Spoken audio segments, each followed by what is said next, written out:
the Civic Center. Yes, Father, yes. As Kurt said, check your motives. Always check your motives when you do this. So let's start somewhere. So if you pull out your blue notes on the very bottom there, you're going to see putting into practice. This is where we take it out of our head and onto paper. Okay? So let's read this together. It says, what opportunity do you have to show mercy to someone this week? You're at the Civic Center with your families.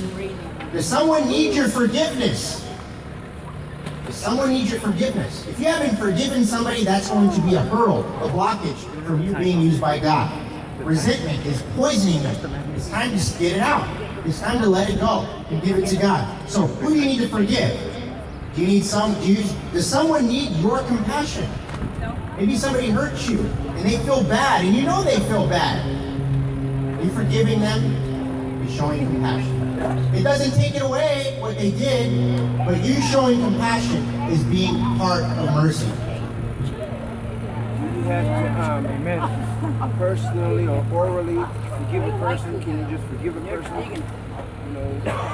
It's a good question. You have to see him to forgive him? I would write it down, yeah. If the person's not with you, that's a really good question, actually. You know, in Celebrate Recovery, if the person passed away, you write a letter. The person is still alive. Okay, so pray to God about it. Maybe get an accountability or somebody in our men's group, and they can help give you ideas on how to do it. Maybe God wants you to go to that person. It's entirely up to God on what He wants you to do. Because oftentimes when we forgive somebody and we verbalize it to them, it does something in their hearts too, and it frees them in some way, and the process can start. Maybe that brings them to the Lord. I don't know. God knows how it all works. I don't.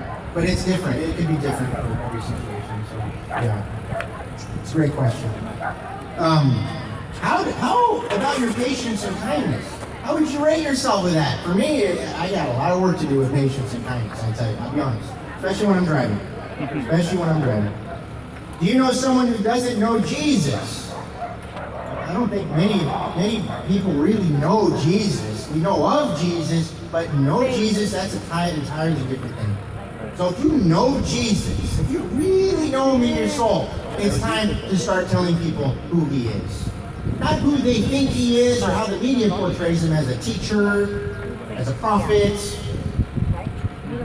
He's much more than that. Who is He? It's time you tell Him. And what does He mean to you? Maybe I'm going to have you guys do that one of these days. We'll get like a testimony workshop. You guys will say, what does Jesus mean to you? What was your life before Jesus? What happened to change your life?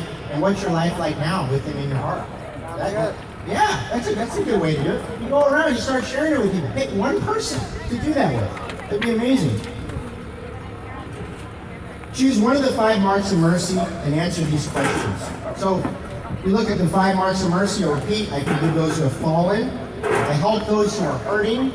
I am patient with difficult people. I am kind to my enemies, and I care for the lost. Pick one of those 5 and answer these questions. Who will it be? Who are you going to show mercy towards? What will you do? He asked a great question. Maybe God wants to do that with you. When will you do it? Pray to God. When is the right time? You know, for me, sometimes when I ask forgive somebody or whatever, or make amends, that's showing mercy too.